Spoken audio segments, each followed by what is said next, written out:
2주 전에 예수를 깊이 생각하라는 말씀을 같이 들었습니다.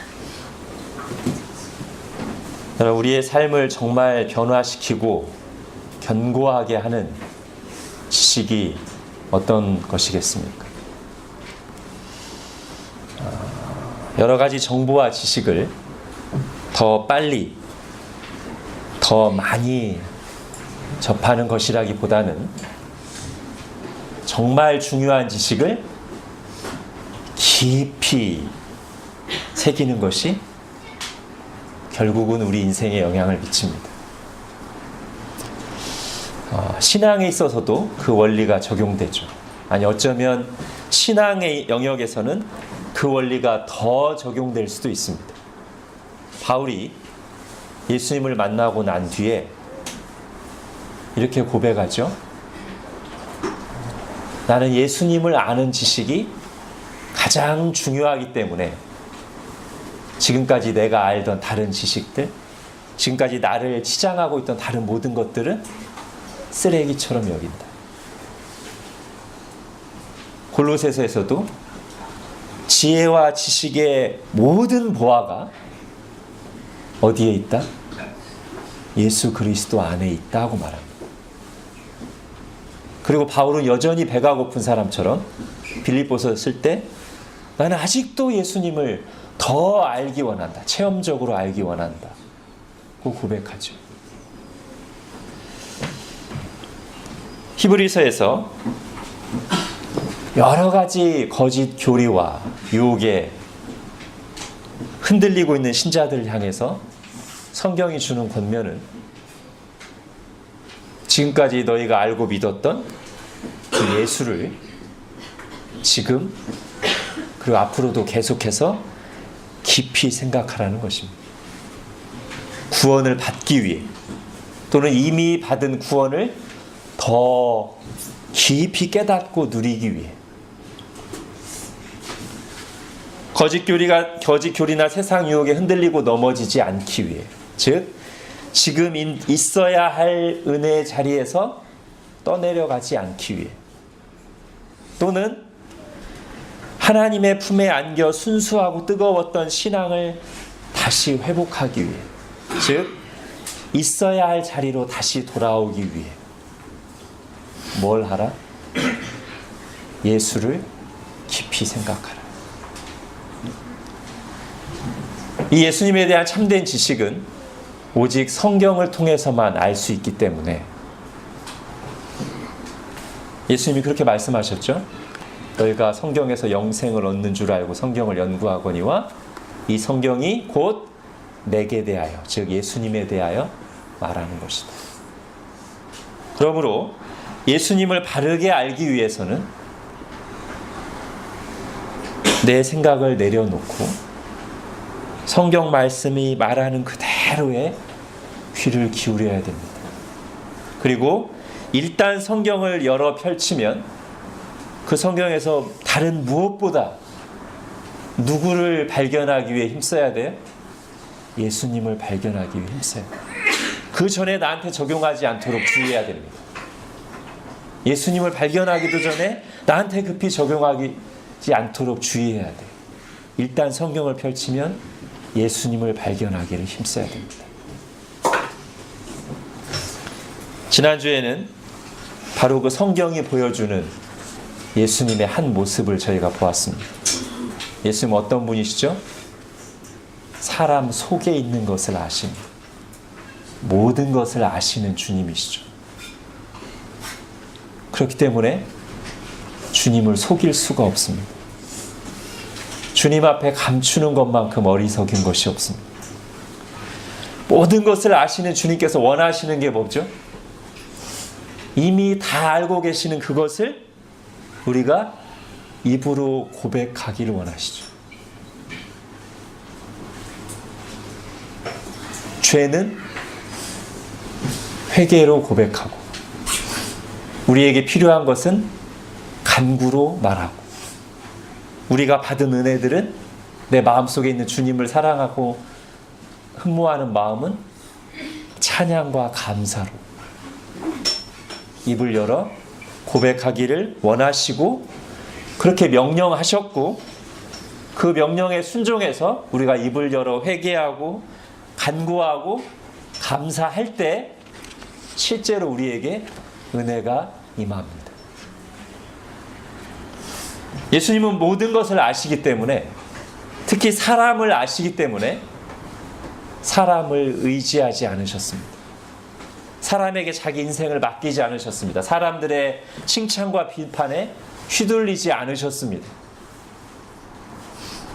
오늘 환호하고 노래를 부르며 따르는 사람들이 내일은 십자가에 못 박으라고 외칠 것을 너무나 잘 아셨기 때문에, 오늘 예수님을 막 칭찬하고 따르는 사람들 때문에 들뜨거나 휘둘리지 않으셨고, 오늘 예수님을 비판하고 멀리하는 사람이 내일 성령의 역사로 예수님을 믿고 변화될 수도 있기 때문에 사람들의 비난에도 휘둘리지 않으셨습니다. 대신에 예수님이 하신 일은 사람들을 너무나 잘 아시기 때문에, 사람들이 얼마나 죄악되고 연약한지를 아시기 때문에 자신을 맡긴 것이 아니라 내어주셨습니다. 오늘 그 부분에 관한 성경의 핵심적인 증언을 세례자 요한의 입을 통해서 살펴보겠습니다. 여러분, 사실 세례자 요한은 굉장히 특별한 인물입니다. 우리가 성경을 보면 볼수록 오늘날에는 이 세례자 요한과 짝할 만한 사람을, 그와 비슷한 모델도 찾을 수가 없습니다. 세례자 요한은 아주 특별한 사람입니다. 이스라엘을 구원할 사람으로, 그리고 새로운 시대를 열 사람으로 온 이스라엘의 기대를 한 몸에 받던 하나님의 사람입니다. 이스라엘 백성들은 그를 하나님이 보내신 사람으로 믿었고, 그의 입에서 나오는 말씀을 하나님의 말씀으로 들었습니다. 온 이스라엘이 그에게 나아가서 지금까지 경험하지 못했던 의식을 받았습니다. 뭐죠? 세례라는 걸 받았어요. 우리가 성경을 볼 때 세례 요한 전에는 세례 받는 것을 찾을 수가 없습니다. 기독교 세례의 시작점이 세례 요한부터라고 해도 우리가 크게 틀리지 않을 것입니다. 물론 그 세례를 성례로 제정하신 분, 교회가 계속해서 지켜야 될 성례로 제정하신 분은 예수님이시지만, 그 세례를 시작한 것은 세례자 요한입니다. 그런데 이 세례자 요한이 전한 메시지의 핵심은 자기 자신에 관한 것이 아니라 바로 자기 뒤에 오실 분, 예수 그리스도에 대한 것이었습니다. 그는 이렇게 말한 겁니다. 내가 물로 세례를 베푸는 것은 상징일 뿐이다. 모형일 뿐이다. 여러분에게 성령으로, 즉 하나님의 영으로 세례를 주실 분이 이제 곧 내 뒤에 나타날 것이다. 이스라엘 사람들이 세례자 요한을 바라보고 기대하고 있었지만, 요한은 분명하고 일관되게 사람들의 시선이 나를 향하지 않고 예수님을 향하도록 힘주어 말했습니다. 이렇게 말한 거예요. 잘 들어보십시오. 여러분, 저는 표지판에 불과합니다. 내 바로 뒤에 오실 분을 옆에서 이렇게 분명하게 가르치도록 사람들의 눈에 잘 띄게 하나님이 큼지막하게 예수님 바로 앞에 세워놓은 표지판입니다. 내 앞에도 그런 사람들이 있긴 있었죠. 하나님께서 구약시대에 보낸 선지자들입니다. 그들이 일관되게 예언하고 가리키고 기다린 것이 무엇입니까? 장차 그리스도가 오셔서 우리를 구원하시고 그를 통해 하나님 나라를 건설하신다는 내용이었습니다. 그런데 이제 선지자들이 계속해서 가리키던, 이정표로 가리키던 그 때가, 그 하나님의 때가 되었고, 나는 바로 그것을 여러분에게 알리기 위해서 이제 그 때가 되었음을, 그리고 구약 내내 선지자들이 예언했던, 바라봤던 그분이 누구인가를 바로 옆에서 이분입니다 라고 가르치도록 하나님이 큼지막하게 세워놓은 표지판입니다. 세례자 요한이 이 메시지를 계속 전했어요. 근데 이렇게 수년간을 세례자 요한이 자기 뒤에 오실 예수님을 사람들에게 힘있게 증거했지만 막상 세례자 요한도 예수님을 직접 알지는 못했습니다. 곧 나타나실 것이라는 것, 그리고 그분이 어떤 분이라는 것을 하나님으로부터 계시를 받아서 듣고 사람들에게 힘주어 말했지만 요한 자신도 예수님을 알지 못했습니다. 보지 못했습니다. 그러다가 드디어 때가 돼서 예수님이 세례자 요한 앞에 나타났을 때, 처음 예수님을 만났을 때 장면이 오늘 우리가 읽은 성경 본문입니다. 모르고 있었지만 예수님을 하나님이 요한의 눈을 열어주셨기 때문에 요한은 예수님을 보자마자 이분이구나 알 수 있었습니다. 당연히 그래야죠. 요한의 사명이 그거니까요. 이분입니다라고 말해주는 게 요한의 사명이기 때문에 하나님께서는 요한의 눈을 열어주셔서 예수님을 보자마자 이분이구나 라고 알 수 있게 하셨고, 그때 성령의 감화를 받은 요한이 예수님을 직접 대면했을 때 그 예수님에 대해서 첫 번째로 증언한 말씀이 바로 이것입니다. 보라, 세상 죄를 지고 가는 하나님의 어린 양이로다. 오랫동안 예수님을 증언하고 기다려왔기 때문에 예수님에 대해서 할 말이 많을 거예요. 그죠?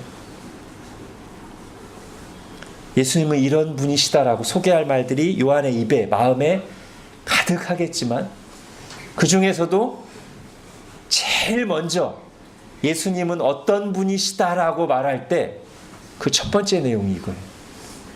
세상 죄를 지고 간 하나님의 어린 양이로다. 여러분, 죄를 지고 간다는 게 무슨 뜻입니까? 죄는 눈에 보이는 게 아닌데 죄를 지고 간다는 게 어떤 거?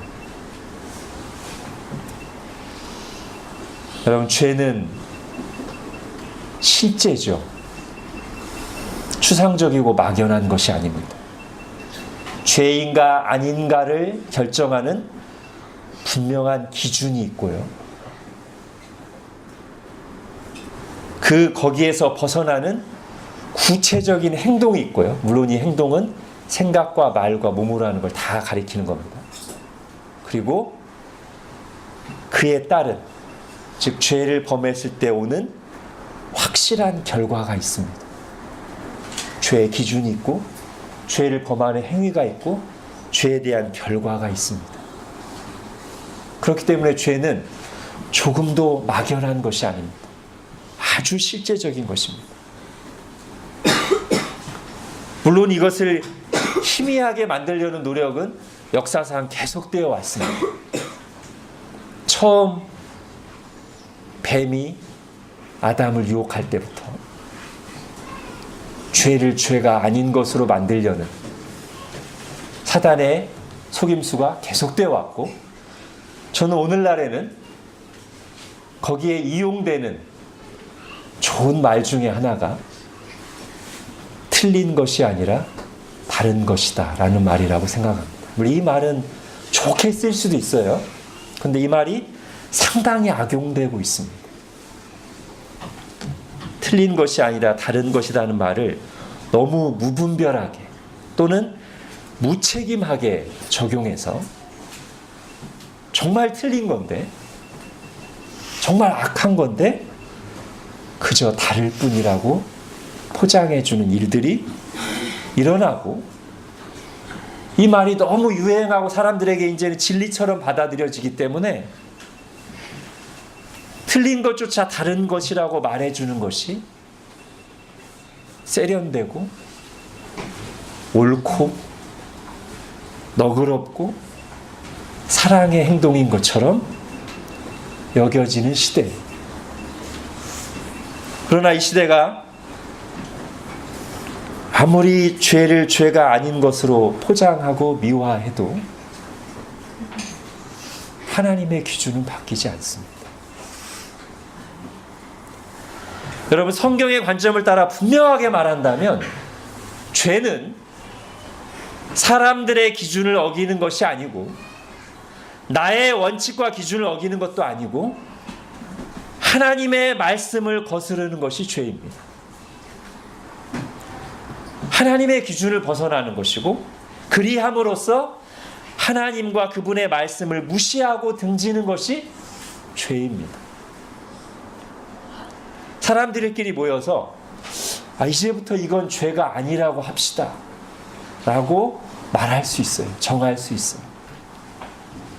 그러면 그 사회, 그 시대에서는 죄로 여겨지지 않을 수 있어요. 처벌받지 않아요. 그러나 사람들의 담합이, 저는 이것을 담합이라고 부르면 적당할 것 같습니다. 사람들의 담합이 하나님의 영원 불변한 기준을 바꿀 수도 없고 때가 돼서 하나님이 감사를 하시면 다 드러나게 돼 있습니다. 사람들이 아무리 아니라고 해도 하나님의 말씀과 기준을 거스르는 것은 죄고 그 죄에는 반드시 고통과 부작용이 따르고 그 죄에 대한 최종적이고 의로운 심판을 하시는 분은 하나님이십니다. 그러므로 죄를 지고 간다는 것은 무슨 뜻이에요? 이제 제가 죄를 설명했으니까. 죄를 지고 간다는 것은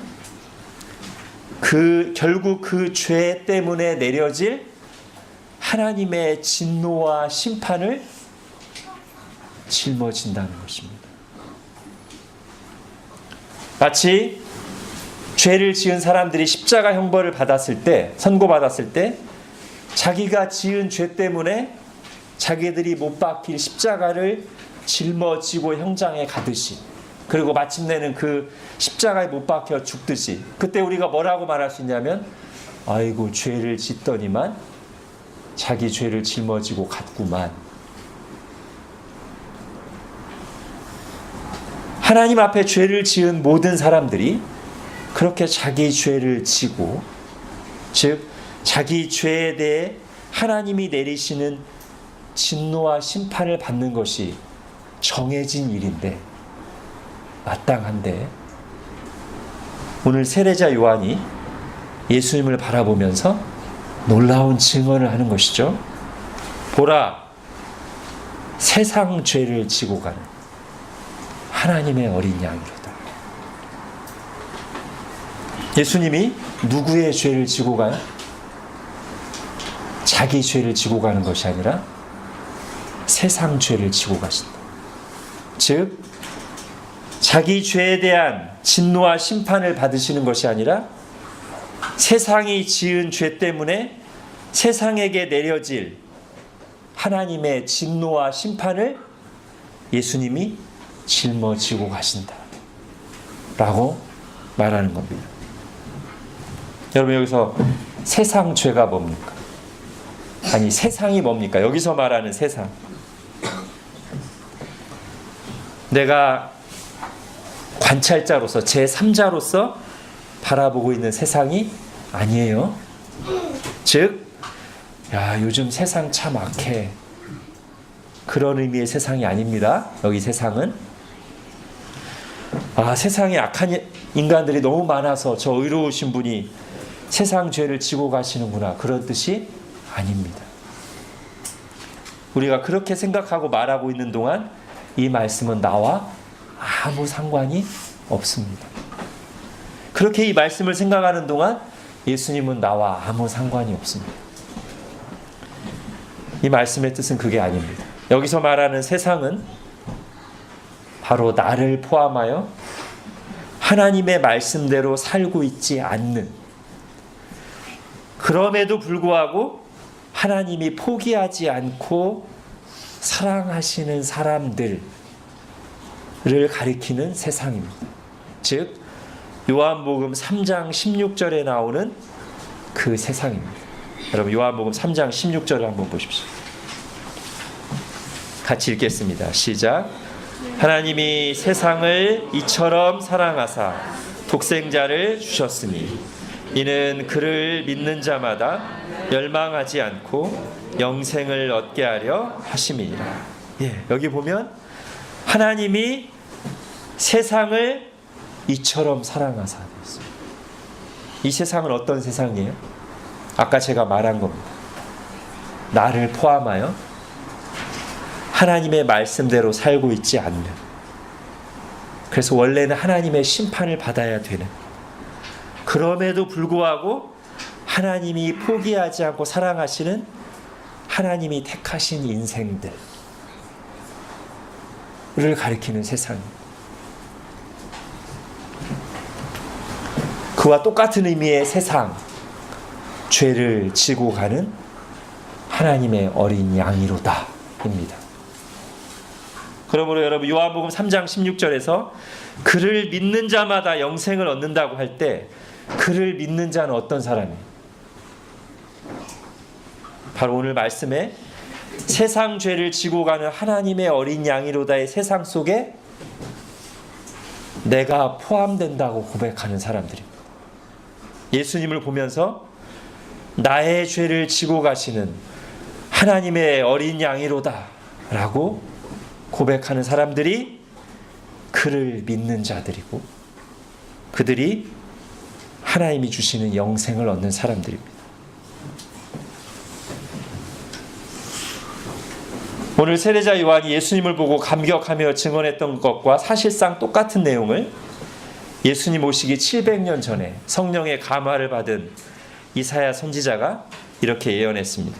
여러분 핸드아웃에 이사야 53장 같이 읽겠습니다. 시작. 우리는 다 양 같아서 그릇 행하여 각기 제 길로 갔거늘 여호와께서는 우리 모두의 죄악을 그에게 담당시키셨도다. 여러분 여기서 우리 모두의 죄악을 그에게 담당시키셨도다, 이 말씀이 오늘 세상 죄를 지고 가는 하나님의 어린 양과 다 연결되죠?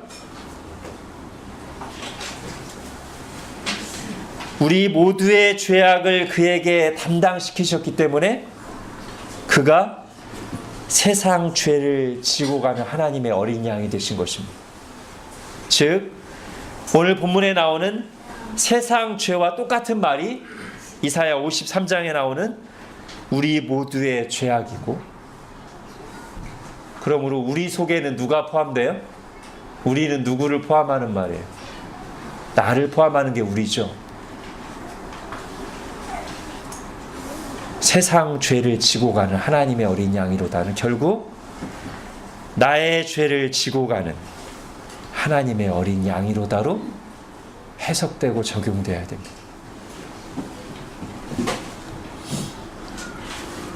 그런데 왜 예수님을 가리켜서 하나님의 어린 양이라고 했을까요? 사실 어린 양이 가지는 일반적인 이미지는 지금 이 예수님과 잘 어울리지 않습니다. 세례자 요한이 30절 이후로 쭉 말하는 것을 보면 예수님은 나보다 먼저 계신 분, 즉 나 이전부터 존재하셨던 분, 신적인 존재고, 33절에는 성령으로 세례를 베푸시는 분이고, 34절에는 하나님의 아들이라고 증언합니다. 더군다나 지금 예수님은 성탄절이라면 모를까, 성탄절이어서 예수님이 아기였을 때라면 혹시 어린 양 같다고 말하는 게 어울릴지 몰라요. 근데 지금 다 장성해서 오셔서 엄청난 아우라를 발산하시면서 서 계신데, 어린 양이라고 말하는 것은 세상에서 말하는 작고 약하고 귀여운 어린 양 이미지와는 전혀 맞지 않습니다. 그러나 이 어린 양은 성경으로 보면 구약 성경 전체를 관통하는 그리스도의 이미지입니다. 우리 죄를 씻음받기 위해, 용서받기 위해 내 대신 하나님께 바쳐진 제물을 대표적으로 표현하는 것이 어린 양입니다. 요한복음 5장 39절을 다시 한번 생각해 보면, 너희가 성경에서 영생을 얻는 줄 알고 성경을 연구하거니와 이 성경이 곧 내게 대하여 말하는 것이다. 예수님에 대해서 말하는 것이다. 이때 말하는 성경은 구약 성경일 텐데, 기본적으로 여러분, 구약 성경이 예수님에 대해서 어떻게 얘기합니까?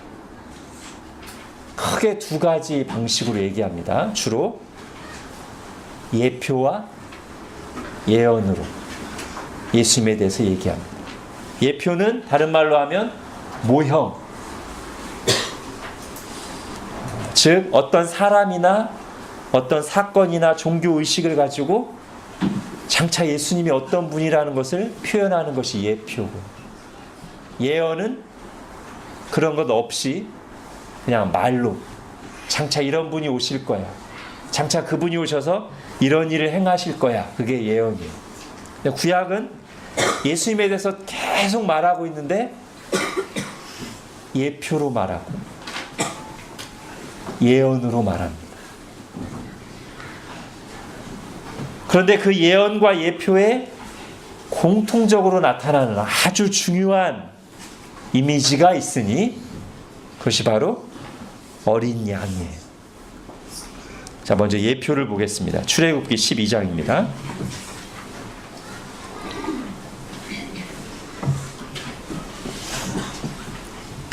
같이 읽겠습니다. 시작. 너희는 이스라엘 온 회중에게 말하여 이르라.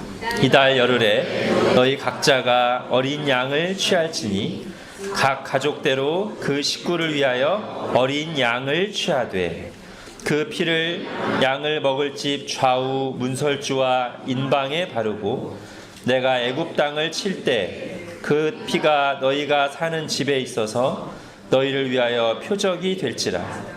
내가 피를 볼 때 너희를 넘어가리니 재앙이 너희에게 내려 멸하지 아니하리라. 예, 이게 구약에 나오는 대표적인 예수님의 예표입니다. 하나님께서 이스라엘을 애굽 땅에서 건져내실 때, 구원해내실 때 어린 양을 잡아 죽여서 그 피를 문 입구에 발라두면 하나님께서 죄인들을 심판하시는 그날에 그 어린 양의 피를 보고 지나가실 것이다. 유월하실 것이다. 즉, 그 어린 양의 죽음 때문에, 어린 양이 대신 피 흘려 죽었기 때문에 하나님의 심판에서 면제될 것이다. 구원받을 것이다. 라는 것을 이 어린 양, 이 예표로서 보여주는데, 이 어린 양이 누구를 가리키는 거예요? 예수님을 가리키는 거예요. 자, 이제 예언을 보겠습니다. 이사야 53장입니다. 이것은 그냥 예언입니다. 같이 읽겠습니다. 시작. 그가 곤욕을 당하여 괴로울 때도 그의 입을 열지 아니하였으며 마치 도수장으로 끌려가는 어린 양과 털 깎는 자 앞에서 잠잠한 양같이 그의 입을 열지 아니하였도다. 자, 이사야 53장은 예수님께서 우리를 위해서 고난을 당하시고 죽으실 것이라는 것을 예언하는 가장 대표적인 본문입니다. 그런데 이 예수님의 죽으심을 예언할 때 그 예수 그리스도께서 하나님의 뜻에 순종하기 위해서, 우리를 구원하시기 위해서 조롱과 비난과 죽임을 당하면서도 아무 저항 없이 어린 양처럼 잠잠히 순응하실 것임을, 즉 우리를 구원하시기 위해서 자기를 구원하지 않으실 것임을 비유적으로 말하는 예언이 이 말씀이죠. 그리고 거기에 똑같이 어린 양이 나옵니다. 세례자 요한은 예수님을 대면해서 보는 순간 성령의 감화를 받아서 구약 성경에 나오는 이 예표와 예언이 예수님의 모습 속에서 하나로 연결되고, 그래서 이렇게 외치는 거죠. 오늘 우리가 살펴보고 있는 보라 세상 죄를 지고 가는 하나님의 어린 양이로다를 이 예표와 예언을 넣어서 해석을 하면 요한이 이렇게 말하는 겁니다. 봐라, 바로 이분이 구약 성경에서 예표와 예언을 통해서 계속해서 계시해 온 바로 그분이시다. 즉 속죄 제물로 드려진 순결한 어린 양처럼 우리 죄를 대신 짊어지시고 피 흘리고 죽으실 것이며, 그 모진 고통과 조롱과 죽음을 당하시면서도 우리를 구원하시려고 자기를 구원하지 않으시고 어린 양처럼 잠잠히 하나님의 진노와 심판을 다 받아내신 그리스도이시다. 이렇게 말하는 것입니다. 이제 하나만 더 보겠습니다. 그런데 여러분 왜 여기에, 즉 어린 양 앞에 하나님의 라는 말을 붙였을까요? 사실 이 말이 없어도 되죠. 세상 죄를 짊어지고 가시는 어린 양이로다. 왜냐하면 구약 성경에는 그냥 어린 양이라고만 나오는 거예요. 그런데 왜 굳이 하나님의 어린 양이라고 했을까요? 저는 바로 이 말 속에 예표와 예언이 다 담을 수 없는 중요한 구원의 진리가 들어있다고 생각합니다. 여러분 예표를 다시 한번 생각해 보십시오. 예표가 뭐예요? 유월절에 어린 양을 바치는 거예요. 어린 양을 잡아서 어린 양의 피를 집 문 앞에 바르는 거예요. 또는 속죄 제사에서 어린 양, 흠없고 순결한 어린 양을 바치는 거예요. 근데 그 어린 양은 구약 시대에 유월절 때도 바쳤고 속죄 제사 때 계속 바쳤던 그 어린 양은 누구의 어린 양이에요? 그 제사 드리는 사람이 원래 자기가 소유하고 있던 자기의 어린 양이죠. 예표 때는 그랬어요. 예표 때는 자기의 어린 양, 자기 것을 하나님 명령에 순종해서 잡아가지고 하나님께 바쳤단 말이에요. 자기 것을 하나님께 바쳤어요. 그런데 이제 예표가 아닌 실체이신 예수님이 오셨을 때는 우리가 하나님께 바친 제물이 아니라 원래 하나님 건데 하나님이 우리를 위해서 내어주신 제물이에요. 그래서 하나님의 어린 양이에요.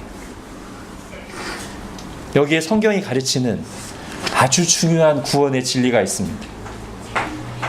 우리가 받는 구원은 우리가 하나님께 무엇을 드려서 받는 것이 아니라 오히려 하나님께서 뭔가를 내어주심으로써 은혜로 받은 구원이에요.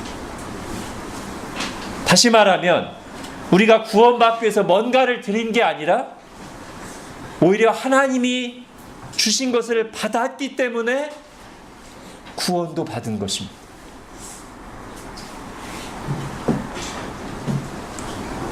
그러므로 우리가 예수 그리스도를 통해 받는 구원은 처음부터 끝까지 그야말로 받는 것이지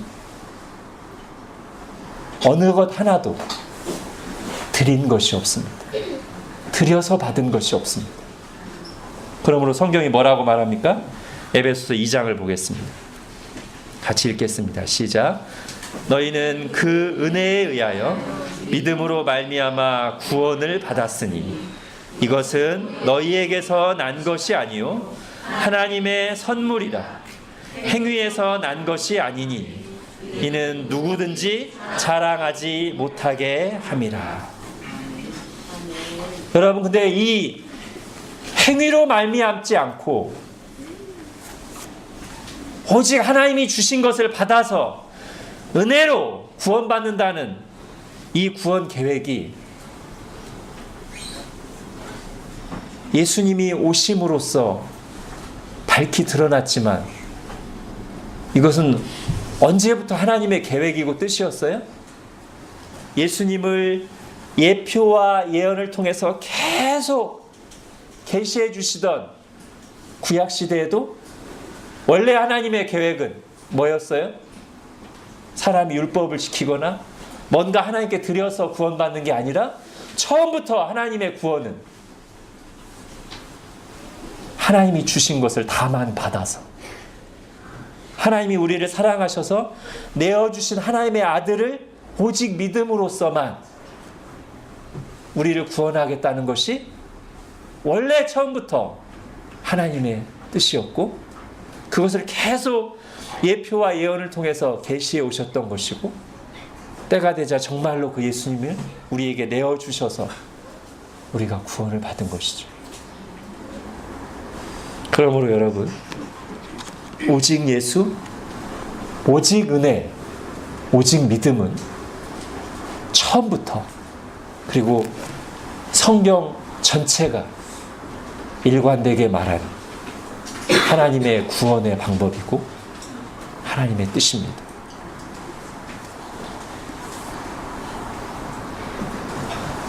이 예수님을 나의 죄를 지고 가신 나의 구원자, 나의 주님으로 다만 믿고 받음으로 이 구원의 확신과 기쁨 가운데 힘차게 하나님을 섬기는 저와 여러분이 될 수 있기를 바랍니다. 기도하겠습니다. 하나님은 처음부터 아담과 하와가 하나님을 반역하고 하나님을 등진 그 처음부터, 아니 그 이전의 창세 전부터 당신의 독생자 예수 그리스도를 내어주심으로써 우리에게 무엇을 받아서가 아니라 하나님이 주심으로써 우리를 구원하시기를 계획하시고, 그것을 구약 성경 내내 수많은 예표와 예언의 말씀을 통해서 알려주시고, 때가 되자 세례자 요한의 입을 통해 다시 한번 분명하게 선포하시고, 그 하나님의 계획대로 독생자 예수 그리스도를 십자가에 내어주심으로 그것을 받는 우리에게 구원도 주셨음을 오늘 우리가 말씀을 통해서 다시 붙잡습니다. 그러므로 우리가 우리의 구원과 우리의 신앙에 대해서 조금이라도 하나님 앞에 내세우거나 사람들과 비교하며 자랑할 것이 무엇이 있겠습니까? 오직 하나님께 받았을 뿐이니 하나님께 감사와 영광을 돌리게 하여 주시고, 우리를 구원하시려고 내어주신 예수를 깊이 생각함으로 그 예수님 안에서 드러나는 하나님의 공의와 사랑과 지혜와 지식의 모든 보화를 시간이 지날수록 점점 더 깊이 알고 누리는 저희들이 되게 하여 주옵소서.